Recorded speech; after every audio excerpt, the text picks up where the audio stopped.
Hello, Interior Alaska. Mike Lives here with your Saturday sports. Well, 2014 is only a few days old, and the Alaska Nanooks are making the new year a winning one. We begin at the Carlson Ice, where the Nanooks hosted the WCHA's second-place team, the Minnesota State Mavericks.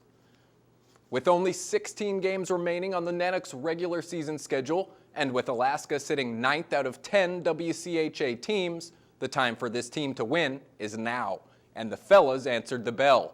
Despite being outshot 38-19 and playing shorthanded for long stretches of the contest, the Nanooks leaned on some granite-tough defense and their star players to get a huge 4-2 win over the visiting Mavericks.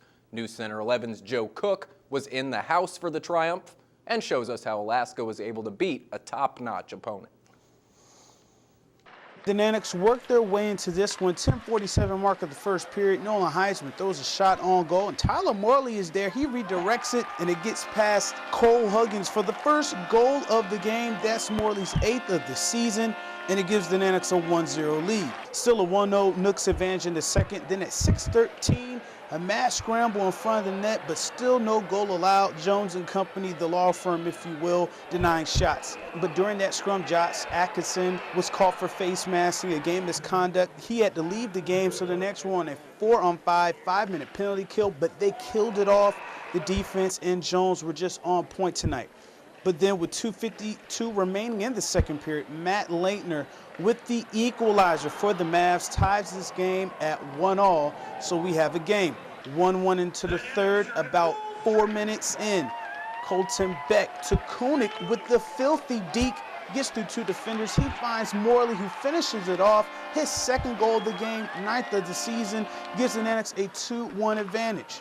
The line of Bassara, Kunik, and Beck produced a goal.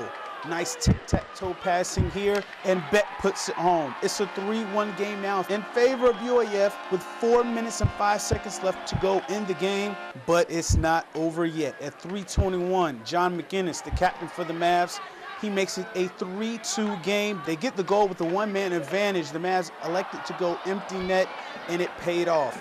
The Mavs made numerous charges at the net, but Davis Jones was there, making 37 saves on 39 shots. The Mavs outshot the Nanooks 39-18 tonight with 36.1 seconds left. Tyler Morley, he wins the assist. Pareko gets it to Kunik. He has the empty net goal for the final margin.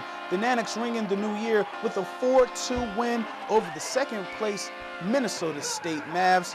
Cody Kunik had 3 points, as did Tyler Morley, and a big win for the Nanooks. You know, it's something that we've talked a lot about with our team, and just part of our identity is to be hard to play against and winning your battles and getting pucks out and doing the little things. And again, I thought that for the most part, our whole team, I mean, we did a really good job of competing and staying on pucks. And I told the guys, I said it's amazing what you can do when you play with your heart.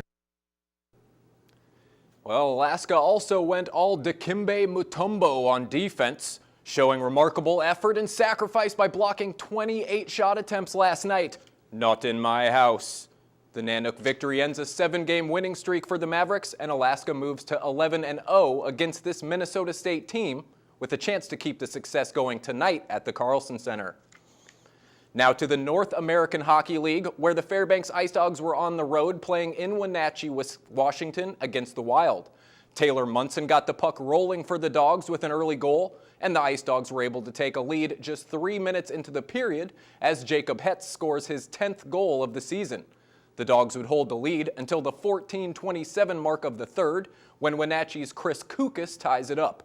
And then with only 2 minutes remaining, Mike Coyne puts the Wild on top for good off of a dish from Tanner Barnes and Matthew Nuttall. 3-2, game Wild.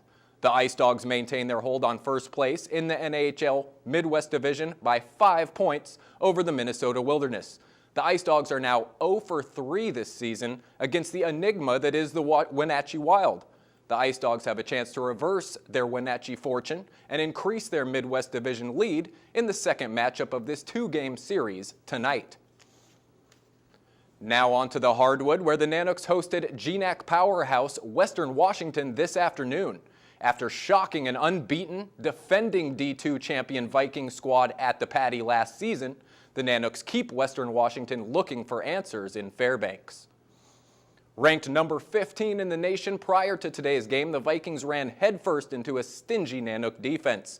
Andrew Kelly sent some Viking shots back the other direction, and Alaska held a team averaging a GNAC best 93 points per game to only 61. Slick passing and smooth teamwork paid dividends for the Nanooks, and they shock Western again, 65-61 final. Sergei Putsar led the Nanooks with 23 points, while Kelly chipped in 14 and 11 rebounds. Alaska is now 7-4 on the season and 6-0 at home. The Mount McKinley Bank Holiday Classic Girls Championship game was played earlier today at Boileau Hall. The Thunder Mountain Falcons and Palmer Moose vied for the title as both teams came in 2-0 in the tourney. The Moose answered the bell early with buckets from Molly Ozinski. She had a team-high 10 points for Palmer. Leah DePriest got in on the action but only had 2 points as the Moose led 8-6 after 1. But in the second quarter, the Falcons started hitting shots. COC Tupou scored 5 of her 8 points in the second, and the Falcons led 20-16 at the half. Thunder Mountain then shifted into another gear, using their pressure defense and transition offense in the third quarter, and outscored the Moose 17-3 to lead 37-19 going to the fourth.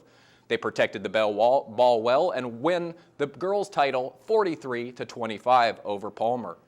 3 Falcons had 6 points or better, led by Ashley Young's game high of 14. Head coach Tanya Nizick talked about her team's championship performance. Game to game, we just took one team at a time. We haven't seen these teams yet this year, so each game was just a brand new ball game for us. We adjusted as the game went on and prepared for the next game each and every day, just catching bits and pieces of watching their team play that day. I think it definitely gives our team a little bit of confidence that we've played 3 different teams, 3 different styles of ball, and I think that we're learning how to adjust each and every game, and I think that's going to be crucial for us down the road with each opponent that we meet. And we'll have full results from the Mount McKinley Bank Holiday Classic on Monday. And that'll do it for sports tonight, folks. Be right back here on Monday for Joe Cook's wrap-up of a great slate of weekend sports. For more KTVF sports coverage, you can log on to Twitter, YouTube, webcenter11.com, or download our mobile app. Keep on keeping on, Alaska. Holly Seiler has your full weather forecast coming up next. See you next time, and enjoy your weekend.